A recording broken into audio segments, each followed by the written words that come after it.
Kamusta Capricorn? Welcome to Like a Tarot. Alamin natin kung ano ang nangyayari sa buhay mo, sa relasyon, sa iyo at sa person mo. Sa huli kukuha ko ng angel number at charms. Para sa mga bagong viewers, ang reading na ito ay timeless reading, general reading at guide po lamang kaya hindi po magre-resonate sa lahat. Kunin mo lang yung akma sa sitwasyon mo. At kung kailan mo to napanood, yun ang start ng 1 week reading para sa iyo. Ikaw na bahala magpalit kung si person mo ito o ikaw. Ang relationship muna ang alamin natin kung anong nangyayari. Angels and guides, please guide us. Ano ang reading para sa mga Capricorn?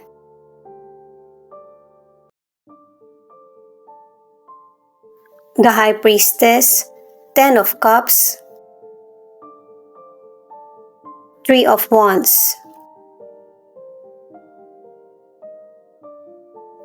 Itong cards na ito ang nagsasabi na sa relasyon ay nagkakaroon ng kapayapaan at saka kung ano man yung obligasyon mo sa pamilya ay natutugunan.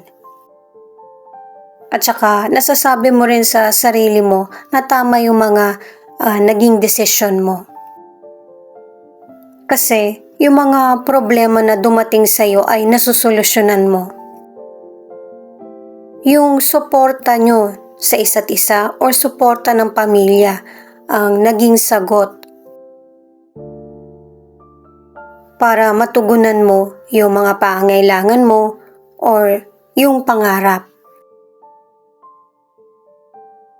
Sa career naman, ang ilan sa inyo, tahimik ka kung ano man yung natatamasa mong tagumpay or kaginawaan.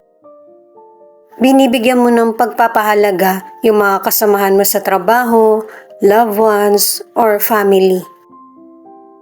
Yung determinasyon mo at saka yung pagiging kalmado sa trabaho o negosyo, mas lalo kang pinagkakatiwalaan ng mga tao or kasamahan mo.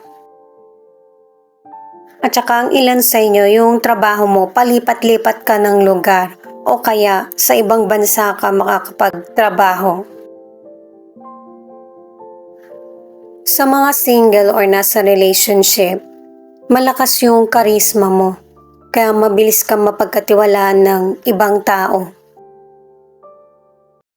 At para sa mga single, magandang pagkakataon yan para makahanap ka ng person na makakasama mo habang buhay. At para sa ilang single, importante naman talaga na maging malapit ka sa pamilya mo. Pero, importante rin na magkaroon ka ng sarili mong love life. Itong additional card muna yung alamin natin. Itong Five of Swords ang nagsasabi na marami ka nang nile-let go na sitwasyon sa buhay mo na alam mong hindi na importante. At saka, hindi naman to ganun kadali sa iyo na i-let go. Pero wala ka rin magiging choice. Kasi ito yung magiging paraan para maka-move forward ka sa buhay. Ituloy ko lang para sa mga single na meron ka makikilalang potential person pero wag mo tong palagpasin. Kasi masyado nang nafo-focus yung sarili mo sa trabaho o kaya sa magulang. At saka kahit talaga sino sa atin, magkakaroon ng mga negative experience sa love pero wag yun yung maging batayan mo. Kasi paraan yun para maging matibay ka na para ipaglaban yung relasyon na bubuuin mo. Para sa The One, kasi meron kang The One na card na makakabuo ka ng family na happy. Kasi minsan lang dumating yung pagkakataon. Baka kapag gusto mo na, tsaka naman mailap yung tadhana. kailangan mo maghintay ng timing na para sa iyo or ikaw mismo yung hahanap ng magandang kapalaran kasi nga lumipas eh. Basahin naman natin itong mystical card mo. Itong card na ito ang nagpapatunay na kung ano man yung mga bagay na napalagpas mo, na miss na oportunidad, ito yung second chance. Ito yung nagsasabi na kung meron ka mang na-miss na oportunidad, meron pa ring happiness o saya na darating sa buhay mo. Itong card naman na ito ang nagsasabi na meron ng cycle na matatapos. Meron ng bagong simula na mangyayari sa buhay mo. At ito yung dapat mong i-apply at kalimutan na yung mga lumang nakagawian.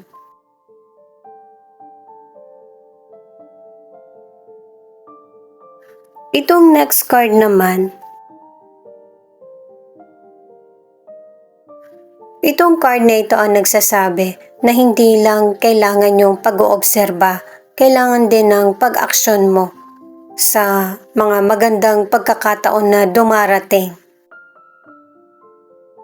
Huwag mong masyadong alalahanin yung iba kasi ikaw yung maging magandang halimbawa sa kanila para magpatuloy sa buhay. Magtiwala ka sa Diyos or sa universe na merong maganda ring kapalaran para sa kanila. Kaya intindihin mo yung kapalaran mo. Sa mga nasa relationship, kilalanin mong maigi yung person mo sa mga gusto niya. Kasi yung person mo, hindi naman talaga siya showy sa pagmamahal. Pero andun pa rin yung pagmamahal niya, concern, at saka healthy yung relationship niyo. Pero ang ilan na nasa relationship, yung person mo nagiging malayo sa iyo.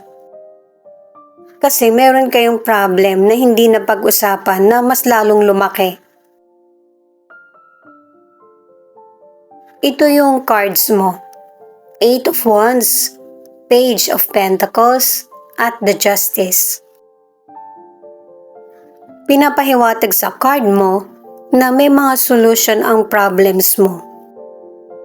Ang ilan sa inyo meron kang inaaral or nag-aaral ka pa. Ito yung pinapahalagahan mo sa ngayon.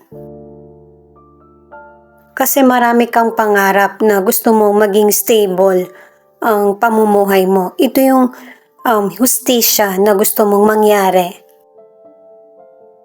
At saka pinapaalam sa iyo ng mga cards na kung ano man yung sitwasyon na nangyayari sa iyo ay nasa tamang direksyon ka. Marami kang dapat malaman at matutunan. Hindi mo kailangan alalahanin na napaka-unfair ng buhay kasi makakamit mo yung hustisya na para sa iyo. Anumang panahon mo ito pagdaanan. Sa financial naman, nagiging maganda yung kita mo or nagkakaroon ng increase. Pero syempre, yan ay dahil sa kasipagan mo, hindi dahil sa pagkakataon lang. At kung mag-i-invest ka naman, kailangan planado at saka safe mo itong gagawin. Kasi meron kang gagawin na investment na pang long term. At saka safe itong mapipili mo at saka talagang kikita ka. Sa mga single, pinapakita na ang bilis matapos ng relasyon mo. Pero huwag kang mag-alala kasi kahit na maraming dumaraan na relasyon sa buhay mo, napaka-importante nito. Ibibigay sa iyo ng universe yung person na nakalaan para sa iyo. Kasi ito yung nararapat. Pero sa relasyon, kailangan talaga ng patience. At saka yung kilalaning maigi yung person mo. Ito yung additional card. The Tower. Itong The Tower ay pwedeng positive or negative ang mangyayaring pagbabago sa buhay mo. mangyayari ito hindi dahil sa bad luck ka na. Mangyayari ito kasi ito yung magtatanggal ng mga distraction sa buhay mo na para makamove forward ka. Mahihirapan kang maintindihan nito pero once na mangyari sa iyo, alam mo din kung ano yung gagawin mo kasi i-guide ka. Siyempre, mauuna sa iyo ang emosyon. Pwede magalit ka or maiyak. Pero, in the end, may isip mo din na kailangan mong tanggapin kung ano yung present na nangyayari sa iyo at ipagpatuloy sa tama yung buhay mo. Or kung ano yung mga pangarap mo or plano.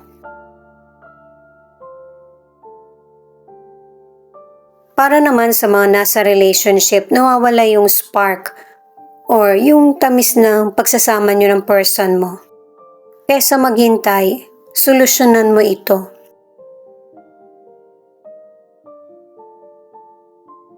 Itong card na ito na card mo ang nagsasabi na ito na yung time para i-harvest mo yung mga pinaghirapan mo. Kung patungkol man ito sa career, sa negosyo, or sa love. At saka, maging malapit ka sa kapwa mo lalo na sa family. Itong next card ay abundance pa rin, na isa sa kailangan mong bigyan ng atensyon. Naka-3 cards ka na para sa abundance na darating talaga ito. Pero pareho din sa binanggit ng mga naunang cards na kailangan ng pag-aksyon, yung pagkilos mo para madali mo itong makamit. At kapag dumating yung abundance, gaano man ito kalaki, yung quality ang importante, hindi sa kung gaano ito karami. Itong card naman na ito, magkakaroon ng clarity sa mga desisyon or situation na nangyayari sa buhay mo. At saka kahit dito sa card na ito, pinapakita na tahimik ka lang, hindi ka basta nag-uusga, inaalam mo yung katotohanan. Kasi yun yung magiging pattern mo para magkaroon ng solusyon yung bawat problems. Sa mga nasa relationship, di ba nasabi na nga na nawawala yung spark ng relasyon nyo kasi nalaman mo yung buong katotohanan.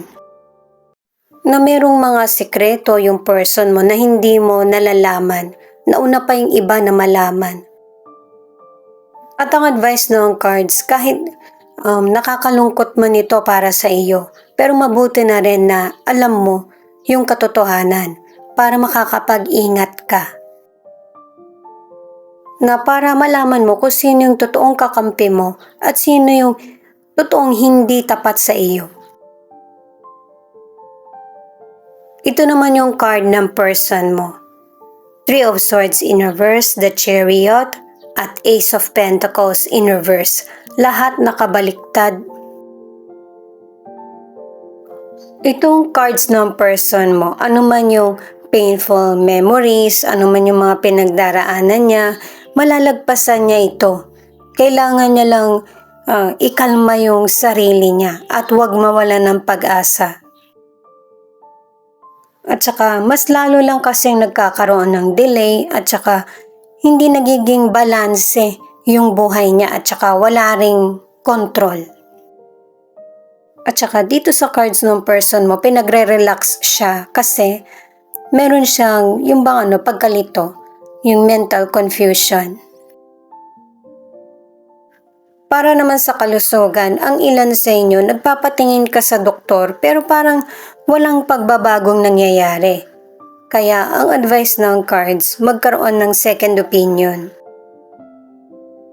Para kung ano man yung disease or illness na meron ka ay maaagapan mo, yung bang hindi ito lumala. At saka, kailangan mong gumawa ng paraan na para makamura ka sa pagpapacheck up or kung kailangan mo magstay sa hospital. Kasi magastos kapag ka nagpapacheck up o kaya kapag ka may sakit.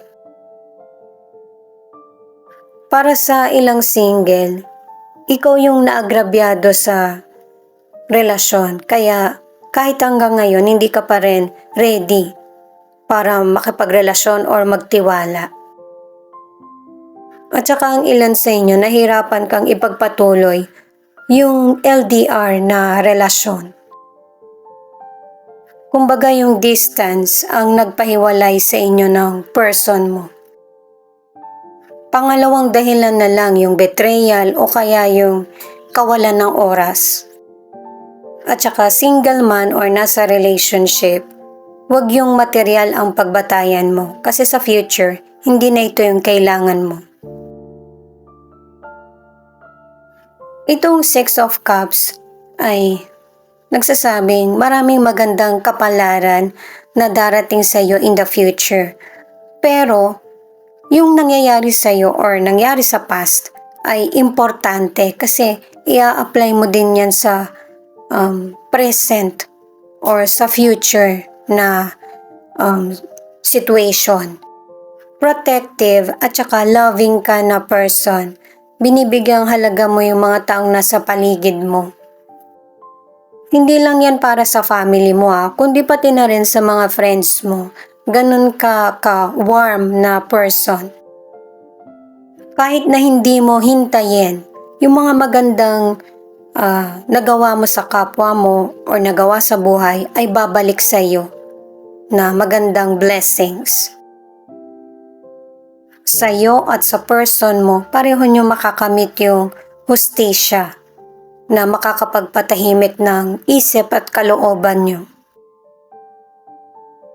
Maybe hindi ngayon, pero sa future kasi sa huli na siya ipinakita ng tarot cards. Sa mga nasa relationship, ang ilan sa inyo, kung natapos man ang relasyon mo, dun lang yun natapos. Meron pang bagong darating na sisimulan mo na mas happy at kontento ka.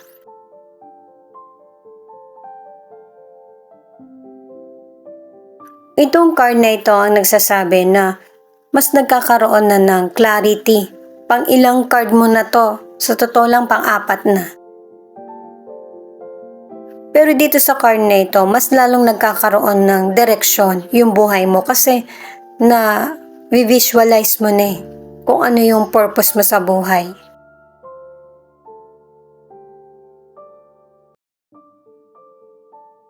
Itong next card naman, yung takot at saka disappointment, yan yung nagiging hadlang para makita mo yung totoo mong halaga.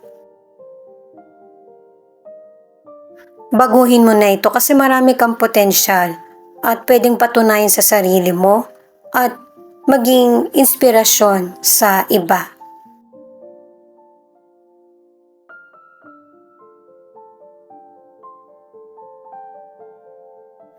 Itong next card naman ay pangalawang card mo na nasa tamang direksyon yung buhay mo. Magtiwala ka kay God at saka mag-relax. Magpatuloy sa mga bagay na ginagawa mo or nasimulan. Kasi pagkatapos ng painful na situation, marami kang isi-celebrate. Ituloy ko na guys na ang ilan sa inyo na nasa relationship, kung ano man yung pain na nararamdaman mo, unti-unti mo na itong naiintindihan at saka nalalagpasan. At saka sinisikap mong paglabanan kung ano yung mga negatibong kaisipan. Nakadalawang cards na yung person mo at saka marami rin siyang mga pagsisisi at saka panghihinayang. Ito naman yung angel number. 0. You are entirely on the right path and heading towards the best version of yourself. O diba ganun din? Connected sa mystical cards at saka tarot cards. Kaya katulad ng sinabi kanina, relax lang. I-add ko lang to habang kinukuha ko yung charms na ang ilan sa inyo, yung person mo, merong inggit at saka yung bang nag-iisip siya kung bakit yung buhay mo na isasaayos mo. Samantalang siya hirap kung paano itatama sa tamang direksyon ng buhay niya. Hindi unfair ang buhay kasi binigyan ka na ni God ng pandepensa mo kung sakaling wala siya. Kailangan mo gamitin rin yung isip mo para sa kung ano yung tama. Taurus, Aries, Capricorn, Gemini at Sagittarius. Ito yung nangunguna sa 12 zodiac sa reading na ito. Ang next naman ay ikaw na lang tumukoy kung nandito ba yung letra ng pangalan ng person mo. Base sa reading natin ngayon, pwedeng hindi ipakita pero additional na lang kasi ito guys.